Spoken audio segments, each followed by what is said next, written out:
The one thing Tesla's Optimus robot wasn't supposed to do on camera finally happened.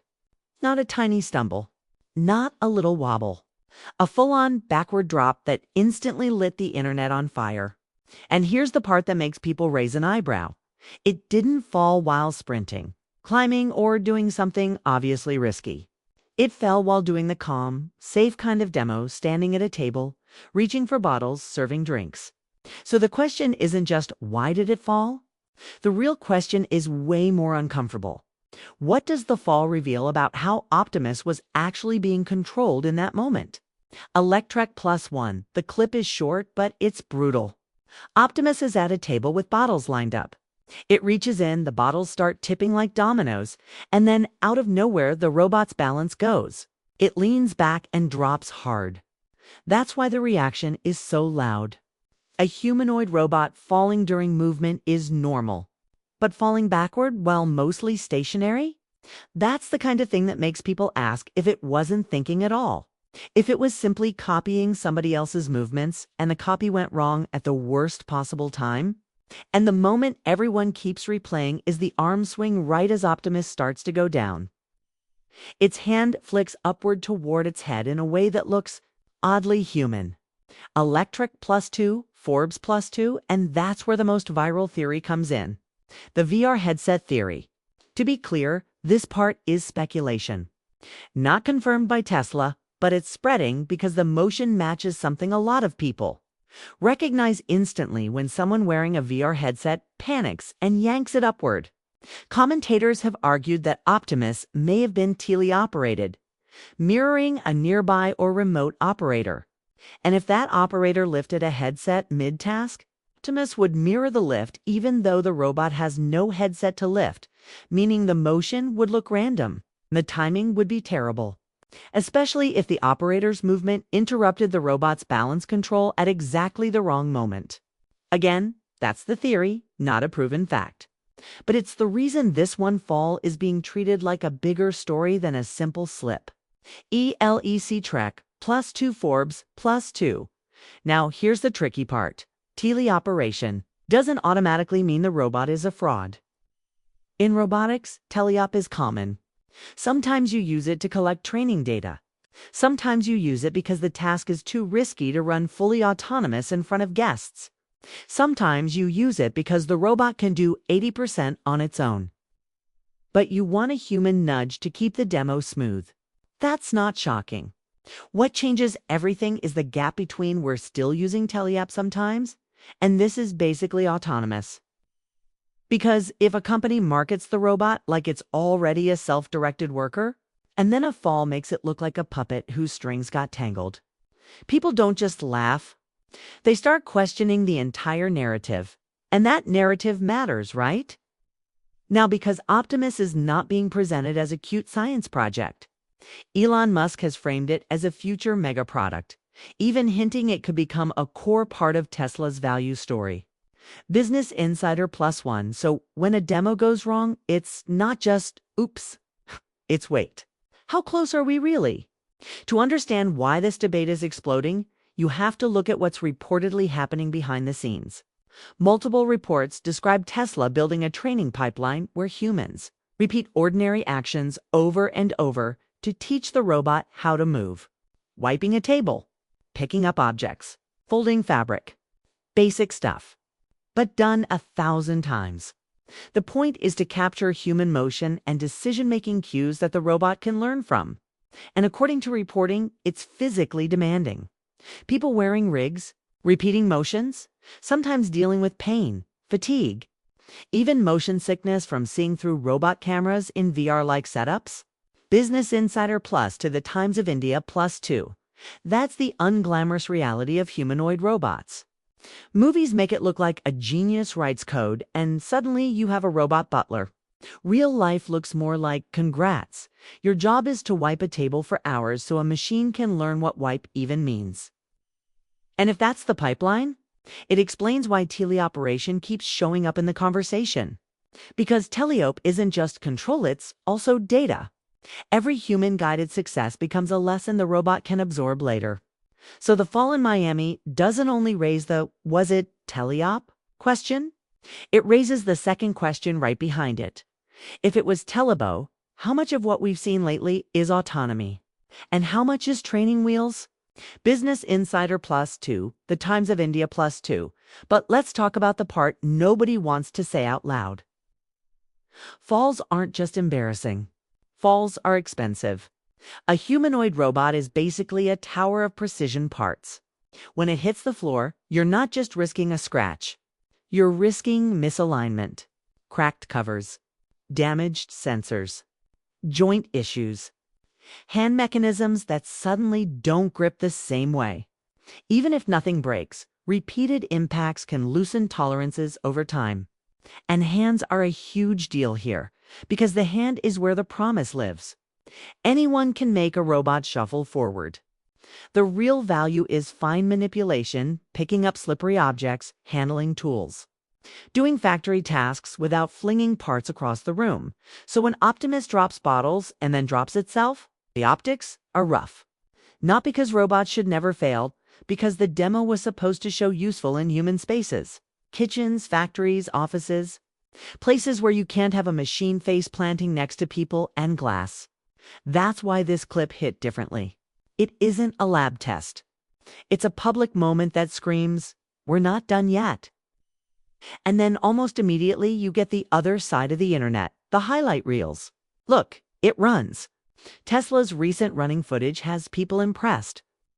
And third-party analysis has tried to estimate the speed in that clip. The numbers floating around aren't all identical. But the takeaway is clear. Optimus movement is improving fast, at least in controlled settings. Humanoids daily +1, so now you've got two competing storylines happening at the same time. One clip screams progress.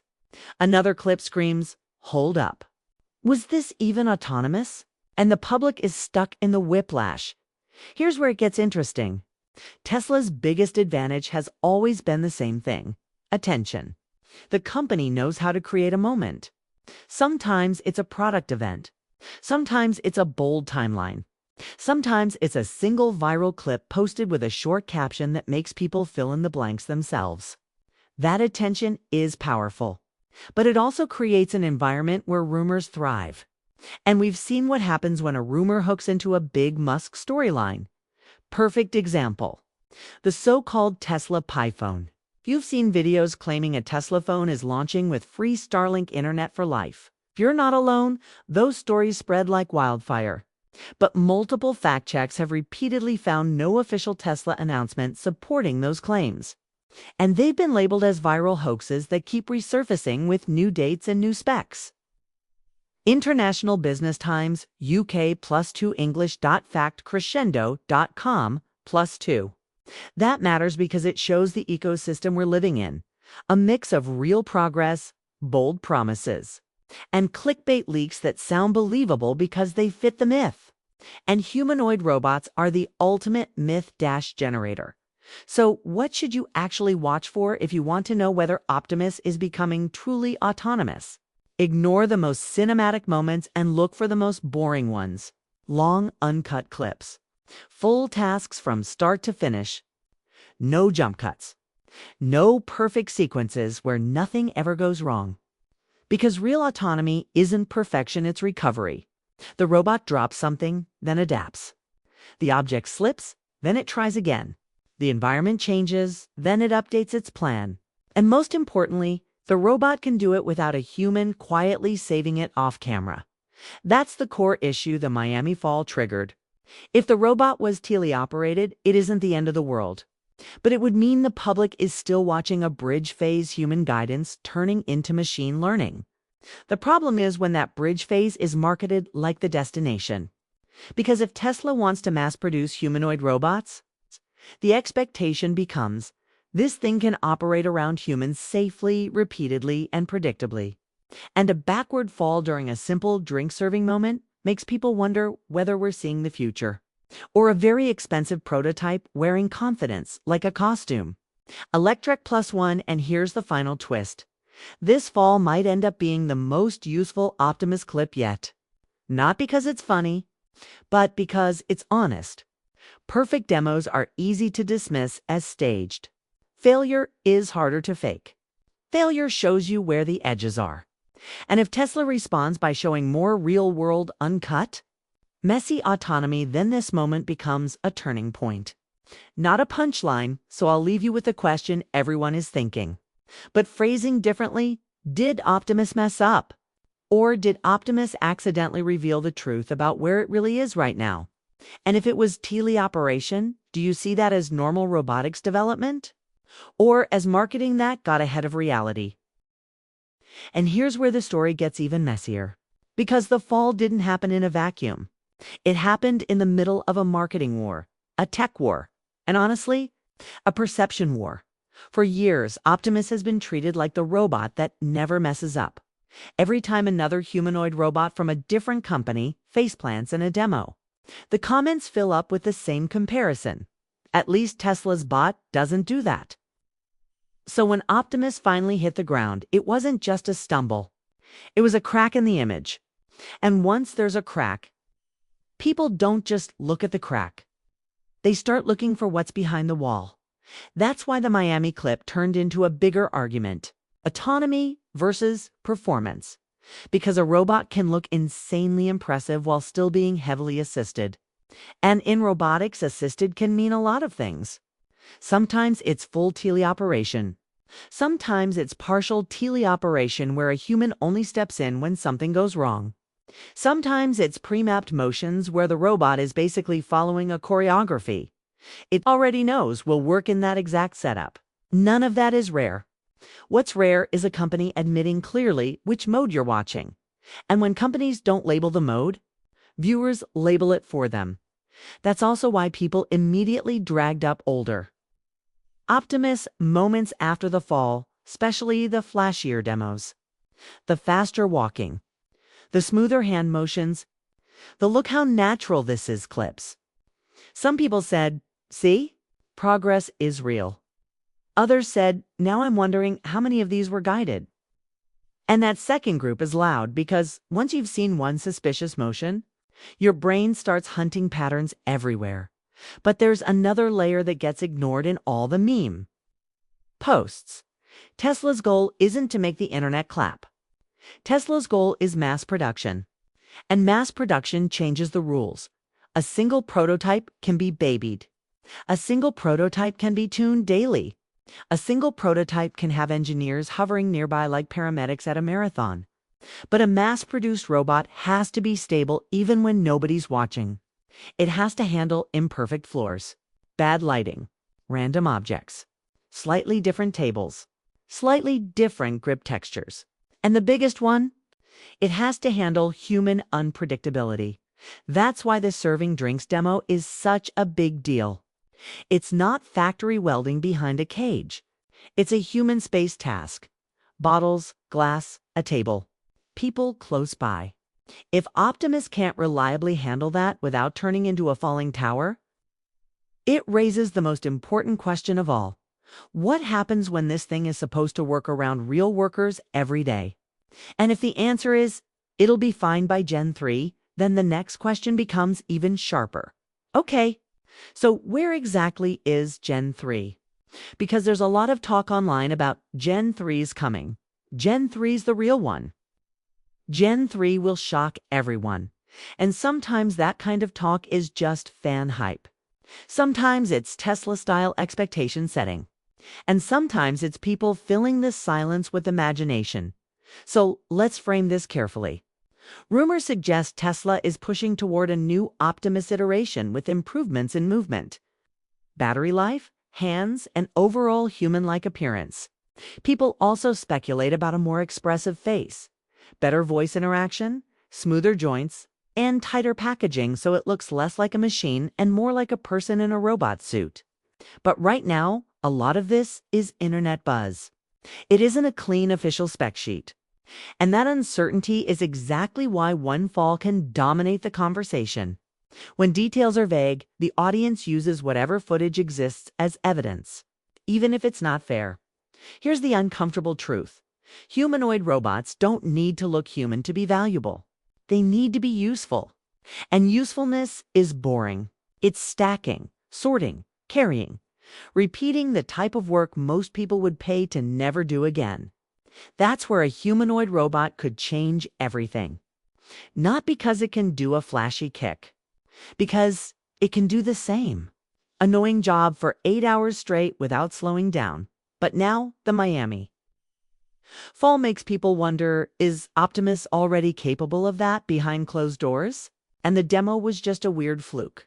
Or is it still in the training wheels phase, and the hype is just outpacing reality? And that's where teleoperation comes back. Because teleoperation is the secret bridge between not ready and ready. If you want a robot to learn to pick up a bottle reliably, you don't just code pick up bottle, you need data. You need thousands of variations, different bottle shapes, different weights, different table heights, different angles, different friction, different lighting. A human can handle those variations naturally. So companies capture that human behavior and use it to train models. That's why you see all these setups across the robotics world where operators wear motion capture gear or control systems to guide humanoids. It's not glamorous, but it's effective. And some companies are more open about that than others. For example, in the broader humanoid space, there are firms that openly say, complex tasks will be assisted by teleoperation during early deployments, while autonomy improves. That's a normal statement in robotics. It sets expectations. It tells customers what they're buying today versus what the roadmap promises tomorrow. So when Tesla doesn't spell it out clearly, it creates a vacuum. And in a vacuum, the loudest interpretation wins. Now, let's talk about the part that doesn't get discussed enough. Why the fall looked so odd. If you watch humanoid robots fail, most failures look like this. A step misplaces. The center of mass shifts, the robot tries to correct. Then it collapses sideways or forward. That's common. A backward fall from near standstill is different. A backward fall hints at either a balance system problem or a command problem, like an instruction that shouldn't have happened at that moment, like a sudden posture shift, or like a human operator making a movement that doesn't match what the robot should be doing. And against speculation, this is why the headset removal motion got so much attention, because it feels like a command problem. It feels like a moment where the robot's brain wasn't acting on the environment. It was acting on a human. But here's the twist. Even if it was teleoperation, that doesn't mean Optimus can't be autonomous. It means it might not be autonomous all the time. And that's actually how a lot of autonomy arrives in real life. Mixed mode. Autonomy, most of the time. Human rescue when needed. The difference is whether the company is honest about which mode you're seeing. So, the more interesting question becomes, if Optimus is partially autonomous, what percentage are we talking about? Because 20% autonomy is still impressive for a humanoid robot. 50% is a major breakthrough. 80% is this changes factories. 95% is this changes everything. And nobody outside. Tesla can verify that number from a short edited clip. That's why the most convincing proof wouldn't be a stage demo with a table and bottles. The most convincing proof would be something like this. Optimus walks into a messy room it hasn't seen before, finds a list of items, picks them up carefully, navigates obstacles, handles mistakes, drops something and picks it back up, finishes the task, and does it in one continuous shot. Because real autonomy isn't about never failing. It's about not needing a human puppeteer the moment the unexpected happens. Now, the reason people care so much is simple. Price and scale. There's a number that keeps getting thrown around. $20,000 because it's emotionally powerful. At $20,000, a humanoid robot stops being a science experiment and starts being a maybe. A business might buy one. A warehouse might buy 10. A home might consider it someday, but the internet treats that number like it's guaranteed. And that's dangerous because manufacturing reality is brutal. Cost drops happen when you've got stable design, high yields, and supply chains locked. If your robot still face plants in demos, you're not in the cheap and easy era yet. You're still in the tuning and iteration era, and that's where China enters the story. Because China isn't waiting, Chinese firms have been moving aggressively in humanoid robotics. Some of them show surprisingly smooth movement. Some show quick iteration cycles. Some hint at aggressive pricing. And whenever a Chinese company teases a price that undercuts Tesla, it instantly becomes content fuel. Tesla is doomed, China will win, Optimus is behind. But here's the reality. Price rumors are easy.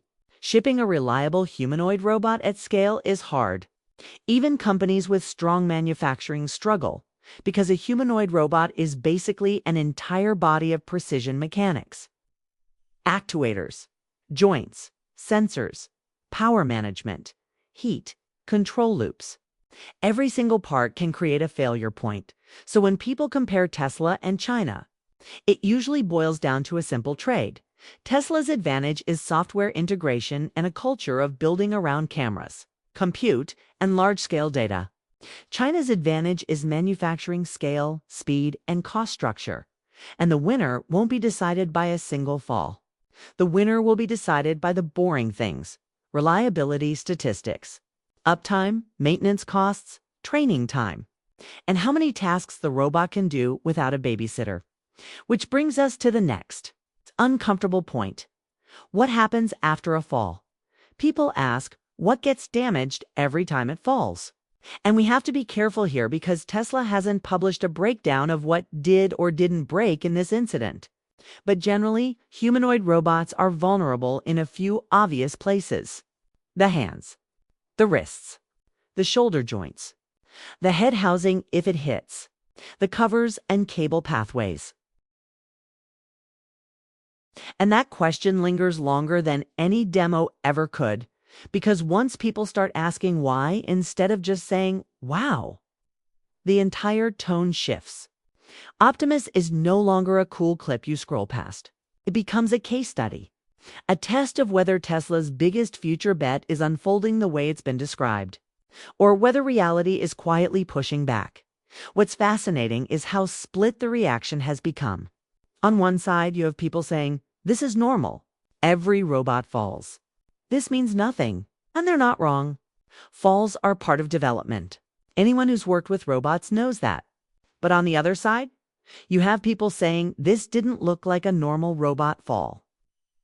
And that's where the tension lives. Because it wasn't just that Optimus fell. It was how it fell. The timing. The movement. The context. And context is everything. If this had happened in a lab, nobody would care. If it had happened while running, climbing, or navigating stairs, it would have been expected. But it happened during a calm, controlled, human-facing task. A task designed to communicate safety and readiness. That's why the clip refuses to fade away. And here's another layer most people overlook. Tesla chose to show this demo. Nobody leaked it from a hidden camera. This wasn't a whistleblower moment. This was footage Tesla allowed to exist in public, which means either they underestimated how it would be perceived, or they believed the upside of showing Optimus in that setting outweighed the risk.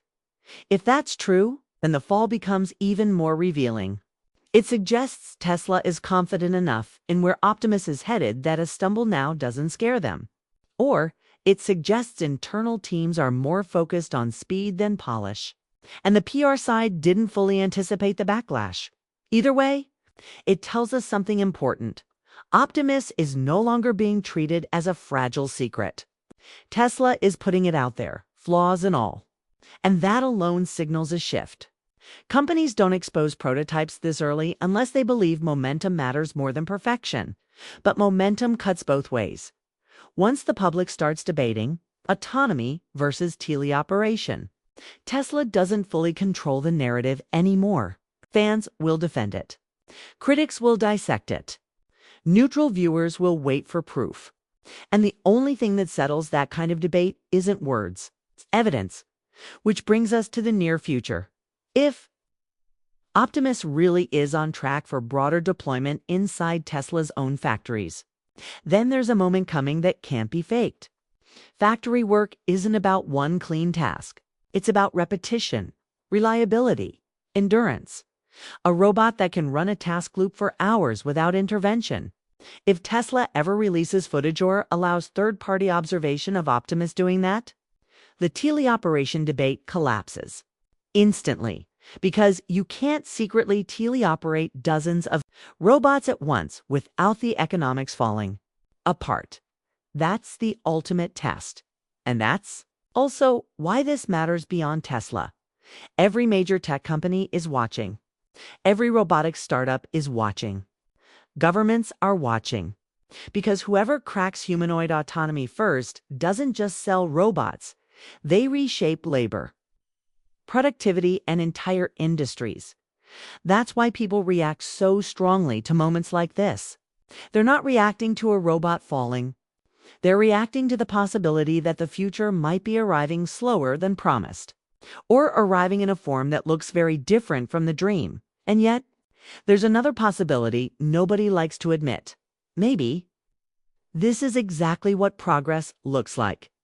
Messy, awkward, full of half-steps and public misunderstandings. Maybe expecting clean, cinematic breakthroughs is the real mistake. Because if you look back at every transformative technology, cars, airplanes, computers, smartphones, the early versions were clumsy, unreliable, embarrassing by today's standards. But they worked just enough to keep improving. So Optimus falling might not be a red flag. It might be a checkpoint, a moment that reminds everyone this isn't magic. It's engineering. Painfully difficult engineering. Still, Tesla now stands at a crossroads. It can lean harder into mystery and hype, or it can start pulling the curtain back. Show the rough edges. Show the failures. Show the learning process. Because in the long run, transparency builds confidence faster than spectacle ever will. And the reason that moment matters so much is because humanoid robots sit at a very different emotional intersection than cars, phones, or even AI software. When a car fails, people say, the tech isn't ready. When a humanoid robot fails, people instinctively say, that thing shouldn't be walking around us yet. The expectations are higher because the form is familiar. 2 arms, 2 legs, a head. The closer a machine looks to us, the less forgiving we become when it behaves unpredictably. That's why Optimus falling backward triggered such a strong reaction. It wasn't just a technical failure. It felt like a loss of composure, almost like the robot blanked out for a second. Humans recognize that instantly because we've all seen it before. Someone faints. Someone gets dizzy. Someone loses control. And when a machine mirrors something that's human, people don't think bug. They think something went wrong upstairs. That's also why the hand-to-head motion became the focal point. If the robot had simply tipped over like a knocked statue, the conversation would have been smaller. But that one gesture made it feel intentional, even though it almost certainly wasn't.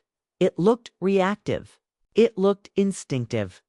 And that's dangerous territory for perception. Because instinct implies agency, and agency is exactly what Tesla is selling. Optimus isn't being marketed as a dumb industrial arm bolted to the floor. It's being framed as a general-purpose helper, a future coworker, a presence. Elon Musk has repeatedly described a world where these robots move freely through factories, offices, homes, and public spaces. That vision requires more than balance and dexterity. It requires trust. Trust is fragile. And nothing erodes trust faster than uncertainty about control. That's why the teleoperation debate refuses to die. Not because teleoperation is bad, but because unacknowledged teleoperation feels deceptive. Viewers don't like feeling misled, especially when the stakes are this high. If Optimus is still being guided in certain scenarios, most people would accept that if it were clearly framed as part of development. What people struggle with is the ambiguity, the sense that they're being shown something without being told the whole story. And Tesla, intentionally or not, thrives on that ambiguity. It's part of the company's DNA. Big visions, sparse details. Let the audience connect the dots. Sometimes that works beautifully. Other times, it backfires. And when it backfires, doesn't just slow progress. It invites skepticism that lingers long after the headlines fade. What makes this even more complicated is the timing. Tesla is pushing Optimus forward at the exact moment the humanoid robot space is heating up globally. China, in particular, is moving fast. Multiple companies are showcasing robots with smoother walking, faster iteration cycles, and aggressive timelines. Some demos look rough. Others look eerily polished. And while many of those robots still rely heavily on scripted movements or controlled environments, the competition is no longer theoretical. This means Tesla doesn't just need Optimus to work. It needs Optimus to lead. And leadership in robotics isn't about who posts the flashiest clip. It's about who solves the boring problems first. Battery longevity, joint wear, thermal limits, sensor drift, recovery behaviors. The stuff nobody brags about, but everything depends on. That's where falls come back into the story, again. Because every fall teaches engineers something. How force travels through the frame, which joints absorb impact, where tolerances fail, what needs reinforcement. In that sense, a fall is data. Painful data, expensive data, but data nonetheless. The danger isn't that Optimus fell. The danger would be pretending falls don't matter. And this is where speculation enters again, framed carefully. Some observers believe Tesla may still be intentionally limiting public autonomy demonstrations because the recovery systems aren't fully locked in yet. In other words, Optimus may be able to perform tasks impressively, but not consistently enough to recover from unexpected disturbances without human oversight. That's not a failure. That's a stage. But if that's true, it explains why certain demos feel carefully bounded, why environments are controlled, why interactions are limited, why moments like the Miami incident stand out so sharply. Because they break the boundary. And boundaries are where the truth shows up. Now zoom out for a second, because there's a bigger psychological layer here. Elon Musk has trained the public to expect nonlinear progress. Long silence, then sudden leaps. People now assume that every quiet period is hiding something massive. That Gen 3 or Gen 4 will appear and instantly erase doubt. That's a powerful narrative, but it's also risky, because if the leap doesn't arrive the way people imagine, disappointment hits harder than skepticism ever would. That's why the smartest move Tesla could make right now wouldn't be a jaw-dropping demo. It would be a boring one, a long one, an unedited one. Optimus doing the same task over and over, making mistakes, fixing them, adjusting, learning. No music. No dramatic angles, just reality. That kind of footage wouldn't go as viral, but it would silence the right people. And silence is exactly what Tesla needs from critics, not applause. Because the end game for Optimus isn't YouTube views, it's deployment. And deployment exposes everything. You can't hide teleoperation at scale. You can't hide fragility when robots run 24/7. You can't hide unreliability when downtime costs real money. Factories don't care about promises. They care about uptime. Homes don't care about vision. They care about safety. And the moment Optimus steps into either of those spaces in a meaningful way, the speculation phase ends. The robot either performs or it doesn't. So the Miami fall may end up being remembered in two very different ways. If Optimus evolves into a reliable autonomous system within the next few iterations, people will look back and say, of course, it fell back then. That was early. It'll become a footnote, a growing pain. But if Optimus struggles to move past staged demos and controlled environments, that fall will be remembered as the moment the illusion cracked, the moment people realized the gap between vision and reality was wider than advertised. And that's why this story refuses to end. Because it's not really about a robot tipping over. It's about whether the future we're being shown is already here, or whether we're still watching a preview that needs a lot more work before the real release. Either way, one thing is certain. The next time Optimus stumbles or doesn't, the world will be watching much more closely. And this time, people won't just ask what happened. They'll ask who was really in control when it did. And once people start watching that closely, every small detail becomes a signal. The way Optimus shifts its weight before moving. The pause between perception and action. How smoothly it transitions from one task to the next. Whether it hesitates or commits. Those micro moments are where autonomy quietly reveals itself. Or where it gives itself away. Because true autonomy isn't loud. It doesn't announce itself. It shows up in confidence, in decisiveness. In the absence of hesitation, a human doesn't stop to think about lifting a bottle unless something feels off. And when a robot pauses too long or moves in a way that feels externally guided, people subconsciously pick up on ITV if they can't explain why. That's why. Optimus is under a microscope in a way most technologies never are. It's not just being evaluated as a machine. It's being evaluated as a presence. As something that might one day share space with us. And that's a standard no spreadsheet can fully capture. What makes this moment especially critical is that Tesla is trying to do something no one has successfully done at scale before. Turn a humanoid robot into a consumer-level product. Not a lab experiment. Not a military prototype. Not a one-off industrial arm. But something repeatable, affordable, and widely deployed. That's insanely ambitious. And ambition always creates friction between vision and execution. Inside Tesla, there's almost certainly a split reality. Engineers pushing forward, solving real problems day by day. And outside, a public narrative moving faster than the hardware can keep up with. That gap is where misunderstandings grow. It's also where moments like the Miami fall become symbolic. Whether they deserve to or not. Because from the outside, people don't see the internal progress. They see snapshots. And when one snapshot contradicts the story they've been told, the story takes damage. That's why silence after incidents like this can be risky. When a company doesn't explain, the audience fills in the blanks. And the internet is very good at filling blanks with theories, jokes, exaggerations, and assumptions that stick longer than facts. At the same time, Tesla is in a strange position. If it admits too much too early, if it says, yes, parts of this are still teleoperated, or yes, autonomy is limited right now, it risks cooling excitement. It risks headlines, framing Optimus as not ready. And perception matters, especially when you're building toward something this big. So Tesla walks a tightrope.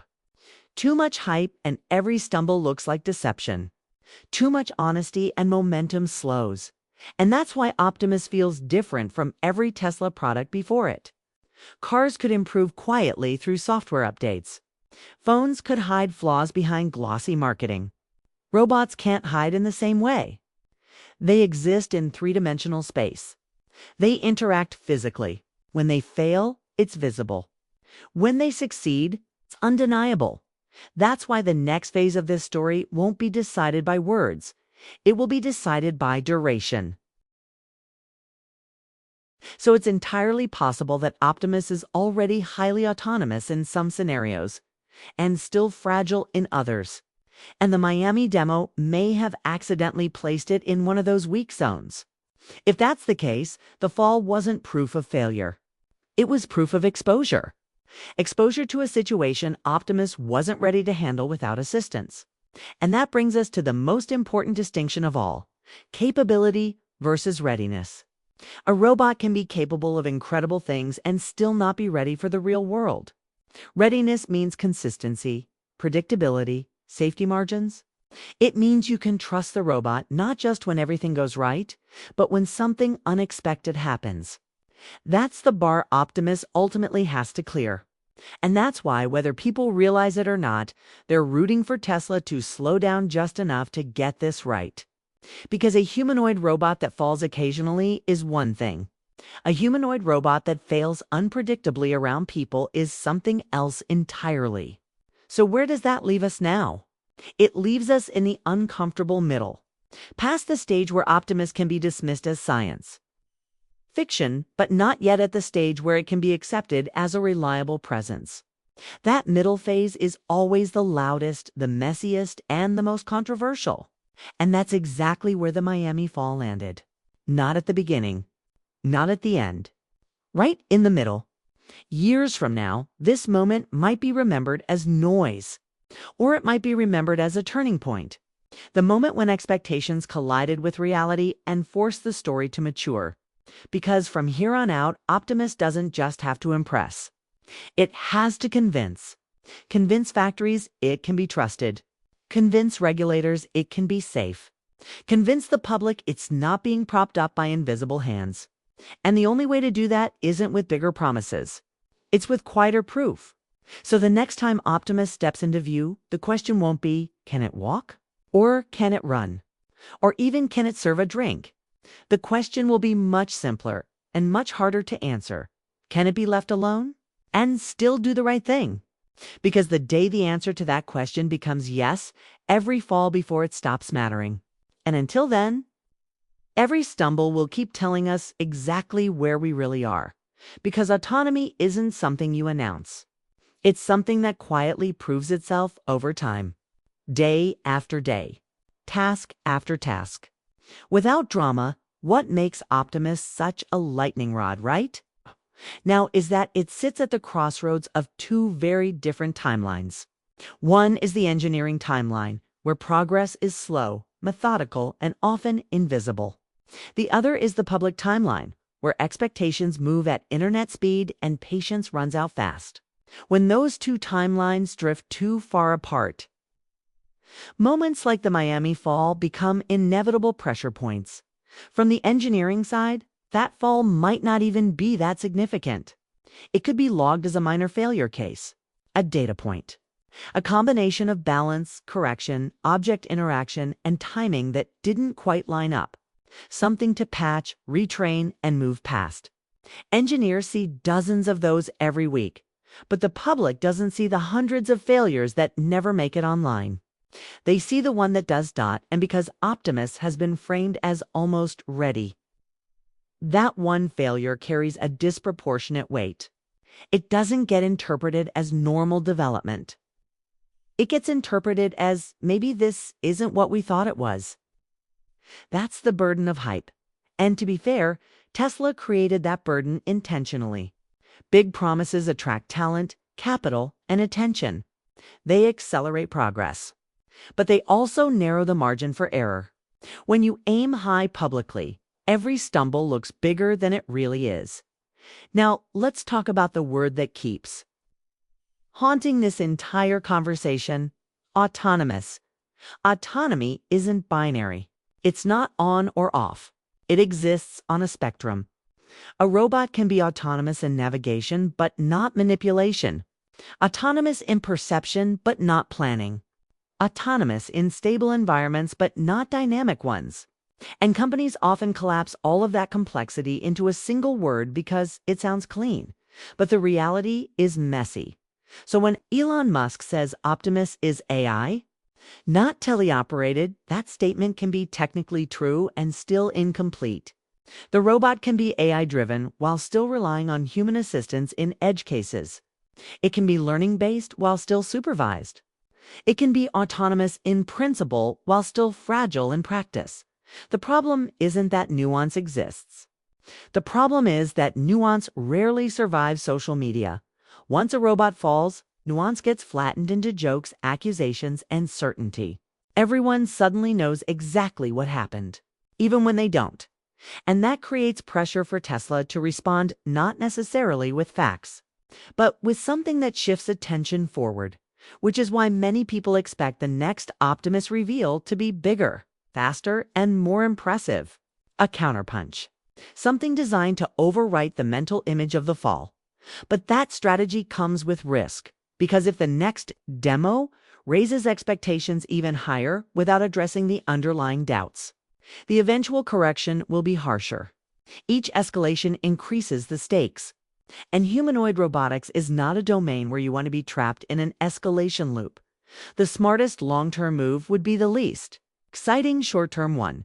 Normalization.show Optimus working. Not performing.show it being slow when needed. Careful, deliberate, show it failing and recovering. Show it doing the same task 100 times without a cut. Let people get bored watching it. Because boredom, in this context, is a sign of trust. The day Optimus becomes boring is the day it becomes real. Until then, it lives in that awkward space between spectacle and substance. And that's why this story keeps stretching. Why people keep asking for one more clip? Why every new video gets analyzed frame by frame? Why a single arm movement can spark hours of debate? We're watching something that wants to be ordinary, but isn't there yet. There's also a deeper fear underneath all of this, even if people don't articulate it clearly. A humanoid robot that looks capable but isn't fully reliable triggers a kind of unease. It's the uncanny middle ground. Too advanced to ignore, too unstable to trust. That's why consistency matters more than capability. Right now, Optimus doesn't need to be 5 times more productive than a human today. It needs to be predictable. It needs to behave in ways that make sense. It needs to fail in ways that feel logical, not alarming. The Miami fall didn't feel logical to many viewers. And that's why it stuck. But here's the part that should temper the criticism. Getting from almost to reliable is often harder than getting from impossible to almost. The last mile of autonomy is brutal. It's where edge cases multiply, where rare failures dominate attention, where progress slows visibly, even as underlying systems improve. So if Optimus is truly in that last mile phase, the next year or two will be the most frustrating to watch. Not because nothing is happening, but because the improvements won't always look dramatic. And that's where patience becomes the rarest. Resource.Tesla has always benefited from an audience willing to wait, believe, and forgive delays. But Optimus may test that patience more than any product before it, because robots don't live behind dashboards or screens. They live among us. And people demand a higher standard from things that share their space. So as this story continues, and it will continue, the most telling moments won't be the viral ones. They'll be the quiet confirmations. A factory manager mentioning reduced downtime, an internal deployment expanding without fanfare, a third-party observer noting consistency rather than flair. Those are the signals that matter. And when those signals finally stack up, the Miami fall will fade into history not because it was forgotten, but because it was outgrown.